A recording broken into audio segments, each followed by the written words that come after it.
Penciptaan bumi dalam perspektif Al-Quran dan sains. Selama berabad-abad, manusia merenungkan terciptanya alam semesta. Beragam fenomena yang terjadi di dalamnya menjadi unsur yang mendorong manusia merenungkan hakikat jati dirinya dan pencipta alam semesta. Salah satu unsur menarik dari proses perenungan manusia adalah seperti yang dialami oleh Nabiullah Ibrahim alaihi salam. Dalam surah Al-An'am ayat 74-78, dikisahkan bagaimana beliau memperhatikan fenomena alam raya untuk membuktikan adanya Zat Maha Pencipta yang telah menciptakan alam semesta. Dimulai dari mengamati bintang-bintang, bulan, matahari, dan fenomena alam semesta lainnya. Hingga pada akhirnya, Nabi Ibrahim alaihi salam menunjukkan kepada kaumnya bahwa pencipta alam semesta adalah Allah Subhanahu wa Ta'ala. Sebagai makhluk yang senantiasa berpikir, manusia merenungkan keberadaannya di alam semesta, juga mempertanyakan proses terbentuknya bumi dan planet-planet lainnya. Bagaimana proses bumi tercipta? Berapa lama? Berapa luasnya? Bagaimana bentuknya? Dan sudah barang tentu, pertanyaan utamanya adalah siapa penciptanya? Rasa penasaran ini kemudian melahirkan jawaban-jawaban yang sesuai dengan kondisi alam pikir di saat manusia hidup. Mitos-mitos penciptaan bumi berkembang sesuai dengan dinamika pengetahuan dan kepercayaan setiap bangsa. Yunani, Mesir, Skandinavia, Jepang, Cina, India, hingga Aztek. Semua memiliki mitologi dan pemikiran tentang asal mula alam semesta dan terciptanya bumi. Berbeda dengan kepercayaan yang ada mengenai terciptanya bumi, Islam memberikan gambaran yang jelas bagaimana proses bumi tercipta. Allah berfirman dalam surah Fussilat ayat 9. قُلْ أَإِنَّكُمْ لَتَكْفُرُونَ بِالَّذِي خَلَقَ الْأَرْضَ فِي يَوْمَيْنِ وَتَجْعَلُونَ لَهُ أَنْدَادًا ذَلِكَ رَبُّ الْعَالَمِينَ. Katakanlah, pantaskah kamu mengingkari Tuhan yang menciptakan bumi dalam 2 masa dan kamu adakan pula sekutu-sekutu baginya? Itulah Tuhan semesta alam. Dalam ayat tersebut, Allah meminta Rasulullah agar menanyakan kepada orang-orang kafir Makkah, mengapa mereka ingkar kepada Allah, bahkan menyekutukannya, padahal Allah adalah pencipta bumi tempat mereka tinggal. Selanjutnya dalam ayat itu, Allah juga menjelaskan bahwa proses penciptaan bumi berlangsung dalam 2 masa atau fi yaumaini. 2 masa ini dimulai dari materi semacam gumpalan asap hingga menjadi bumi yang padat dan keras sebagaimana kita tinggali saat ini. Dalam beberapa ayat di dalam Al-Quran, Allah menjelaskan apabila semua diciptakan dalam waktu 6 hari yang kemudian dipahami sebagai 6 masa atau 6 periode. Sebab yang dimaksud bukan dalam pengertian 24 jam. Syekh Mustafa Al-Maraghi menjelaskan bahwa hakikat istilah yaum atau hari dalam beberapa ayat Al-Quran hanya Allah yang mengetahuinya. Sedangkan dalam surat Fussilat ayat 9, disebutkan masa penciptaan bumi mencakup 2 masa. Kata ayam, jamak dari kata yaum yang bermakna masa, juga menjadi bagian dari proses penciptaan alam semesta yang disebutkan oleh Al-Quran dalam surah Qaf ayat 38. وَلَقَدْ خَلَقْنَا السَّمَاوَاتِ وَالْأَرْضَ وَمَا بَيْنَهُمَا فِي 6 أَيَّامٍ وَمَا مَسَّنَا مِن لُغُوبٍ. Sungguh, kami benar-benar telah menciptakan langit, bumi, dan apa yang ada antara keduanya dalam 6 masa. Dan kami tidak merasa letih sedikit pun. Dalam tinjauan ilmu geologi, proses penciptaan bumi terbagi dalam beberapa skala waktu. yaitu eon atau masa, era atau era, period atau periode, dan epok. Dalam kajian ini, skala waktu geologi dibatasi pada eon, yang untuk selanjutnya disebut sebagai masa. Masa yang rentang waktunya sangat panjang ini dibagi lagi menjadi 4, yakni Fanerozoikum, Proterozoikum, Archean, dan Hadean. Masa-masa ini menandai terciptanya bumi dari awal hingga proses menjadi seperti saat ini, yaitu manakala bumi terbentuk semula oleh sekumpulan gas dan debu lebih dari 4,5 sampai 4,6 miliar tahun silam. Elemen-elemen ringan termasuk hidrogen dan oksigen yang jumlahnya sangat besar terkumpul dalam planet sebagai gas yang terkondensasi dan membentuk bebatuan yang lunak atau yang dalam ilmu geologi disebut dengan istilah molten rock. Kemudian material-material berat memisahkan diri dan menempati tempat yang dalam, sedangkan material ringan naik ke atas. Fase atau masa inilah yang disebut sebagai era Hadean Eon atau masa Hadean, di mana bumi masih pada awal penciptaannya dan belum terbentuk bebatuan kecuali meteorit. Setelah itu, tibalah fase akhir masa Hadean dan memasuki masa Archean, yaitu ketika bulan terbentuk dari lontaran sebagian kulit bumi karena tumbukan dahsyat dengan benda langit lainnya.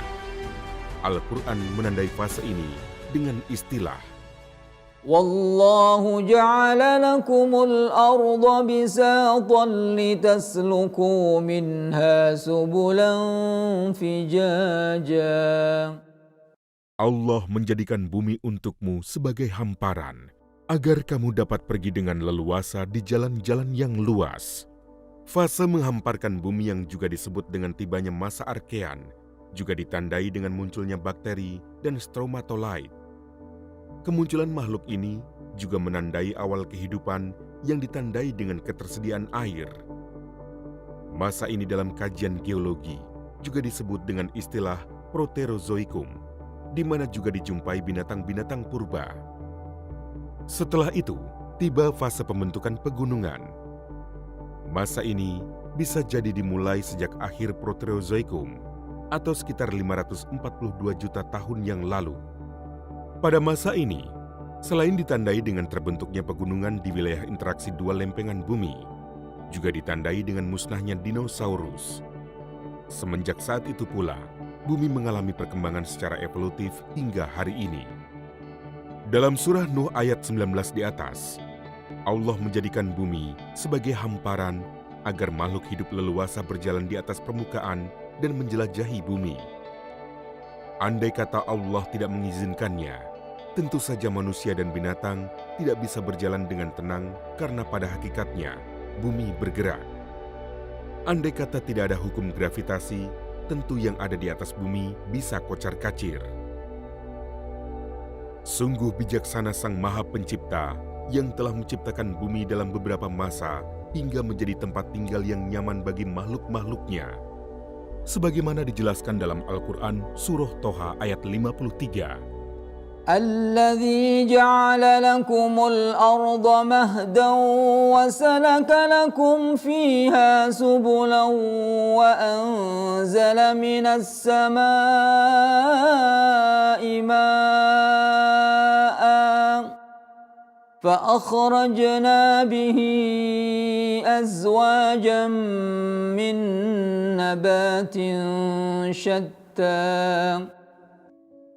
Dialah Tuhan yang telah menjadikan bumi sebagai hamparan dan menjadikan jalan-jalan di atasnya bagimu, serta menurunkan air hujan dari langit. Kemudian kami menumbuhkan dengannya air hujan itu beraneka macam tumbuh-tumbuhan. Jika dibandingkan dengan planet lain, bumi adalah planet tersubur yang menyediakan oksigen melimpah sehingga bisa dihuni makhluk hidup, baik manusia, hewan, maupun tumbuh-tumbuhan. Anugerah ini seharusnya membuat manusia memahami posisinya sebagai Khalifatullah fil Ard yang diberi tanggung jawab oleh Allah dalam mengelola dan menjaga alam. Maha suci Allah yang telah menciptakan alam semesta ini sesuai dengan fungsinya masing-masing. Tidak ada yang sia-sia dari ciptaan Allah. Seluruh komponen jagat raya ini berinteraksi satu sama lain dengan harmoni yang sempurna dan sangat terukur, sebagaimana disebutkan oleh Allah dalam surah Al-Hijr ayat 21. وَإِن مِّن شَيْءٍ إِلَّا عِندَنَا خَزَائِنُهُ وَمَا نُنَزِّلُهُ إِلَّا بِقَدَرٍ مَّعْلُومٍ. Dan tidak ada sesuatu pun, melainkan pada sisi kamilah perbendaharaannya, dan kami tidak menurunkannya, melainkan dengan ukuran tertentu.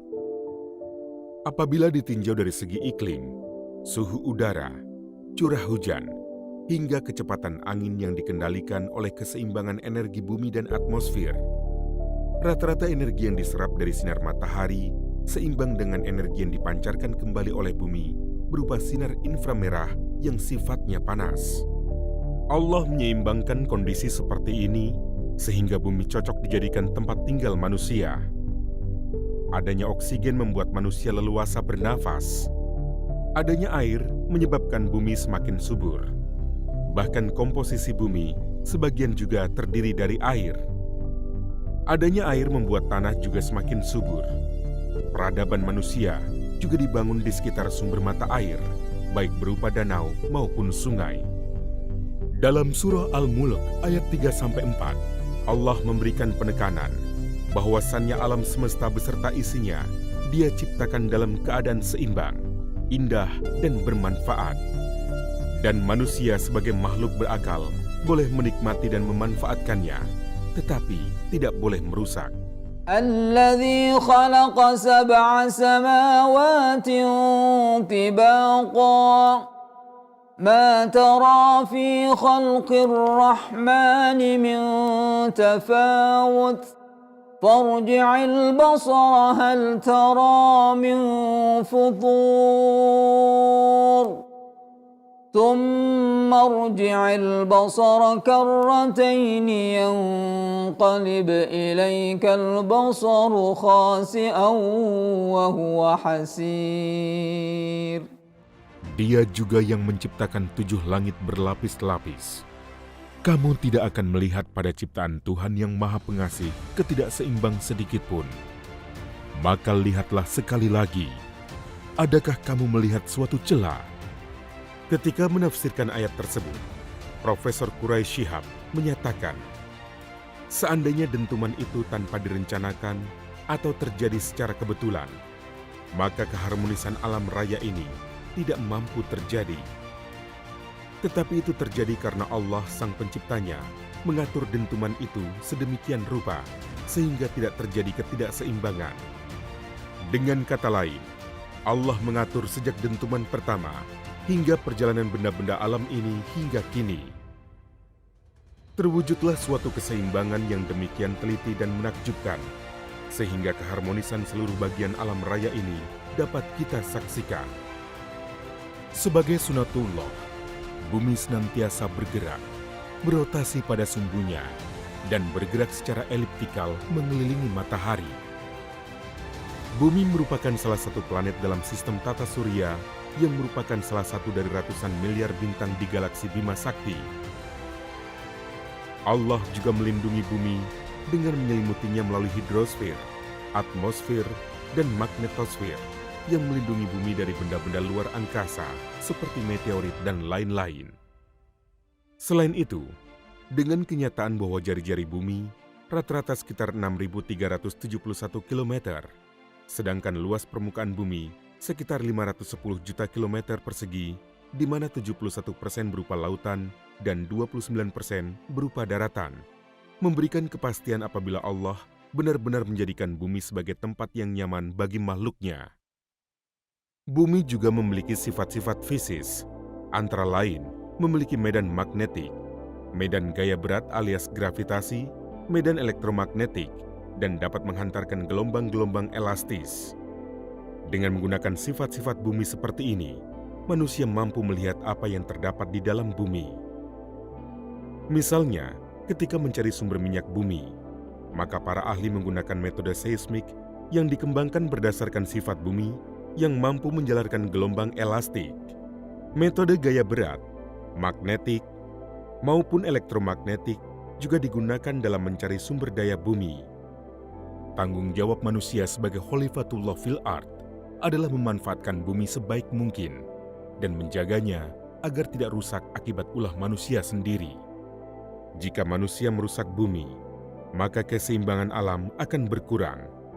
Akibatnya, bencana akan datang dan yang merasakan dampaknya bukan saja manusia, melainkan makhluk hidup lainnya. Keseimbangan ini berlangsung sampai hari ini atas izin Allah. Dalam surah Al-Ma'arij ayat 40, Allah menegaskan, فلا أقسم برب المشارق والمغارب إنا لقادرون. Maka aku bersumpah dengan Tuhan yang mengatur tempat terbit dan terbenamnya, matahari, bulan, dan bintang. Sesungguhnya kami benar-benar maha kuasa. Ayat ini mengisyaratkan bahwa bumi berputar sesuai dengan porosnya atau rotasi, dengan posisi miring, bukan lurus. Ia berotasi dengan membentuk sudut sekitar 23 derajat dari poros tegak ekliptika. Akibat posisi miring bumi saat berotasi inilah, muncul pergantian musim, perbedaan lamanya malam dan siang, serta masa tanam. Berkat posisi miring ini pula, semua tempat permukaan bumi pasti pernah terpapar sinar matahari. Akibat sudut kemiringan yang sama, yaitu 23 derajat, maka saat bumi mengelilingi matahari atau revolusi, terjadilah perbedaan tempat terbit dan terbenamnya matahari. Matahari tidak terbit dari satu titik ke titik lain, melainkan selalu bergeser setiap hari ke titik yang lain. Demikian pula halnya dengan titik terbenamnya matahari selama setahun. Ungkapan tempat terbit atau masyarik dan tempat terbenam atau maghrib menunjukkan adanya perputaran bumi pada porosnya dan perputaran bumi mengelilingi matahari. Karunia Allah berupa planet bumi yang subur ini juga diimbangi dengan anugerah lain yang tidak kalah penting, yaitu keberadaan laut, cuaca, dan iklim. Lautan bukan saja menjadi tempat tinggal makhluk di dalamnya, melainkan juga sarana manusia memenuhi kebutuhan konsumsinya. Fase penciptaan bumi dan alam semesta ini menjadi salah satu unsur penanda keistimewaan mereka yang disebut oleh Allah sebagai kelompok ulil albab. Mereka ini adalah kelompok spesial yang diabadikan oleh Allah dalam surah Ali Imran ayat 191. إن في خلق السماوات والأرض واختلاف الليل والنهار لآيات لأولي الألباب الذين يذكرون الله قياما وقعودا وعلى جنوبهم ويتفكرون في خلق السماوات والأرض ربنا ما خلقت هذا باطلا سبحانك فقنا عذاب النار.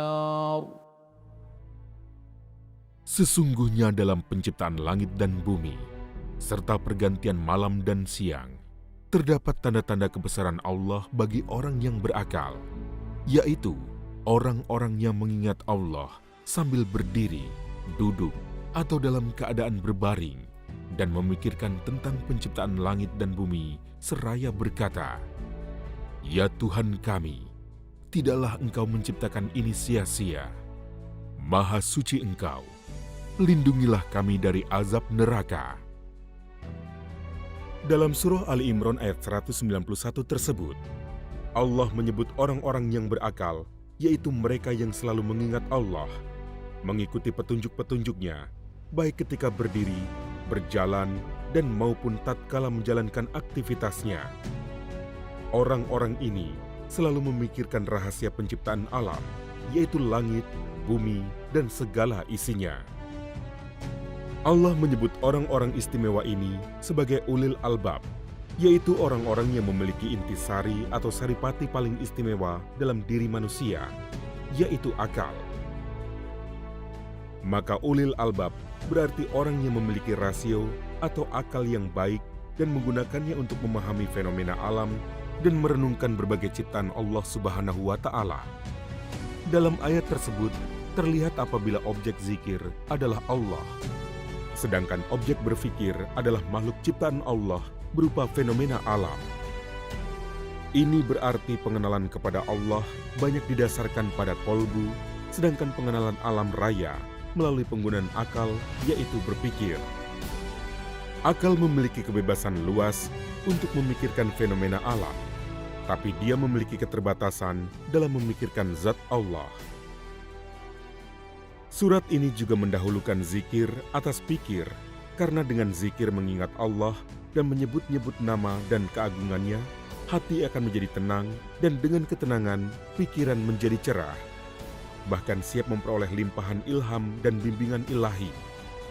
Selain itu, mendahulukan subhanaka atau maha suci engkau atas permohonan terpelihara dari siksa neraka adalah mengajarkan bagaimana seharusnya bermohon, yaitu mendahulukan penyucian Allah dari segala kekurangan, yaitu memujinya baru mengajukan permohonan.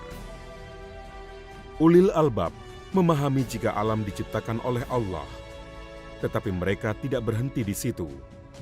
Ulil albab senantiasa merenungkan makna dari fenomena alam sehingga mereka senantiasa bersyukur dan memuji Allah.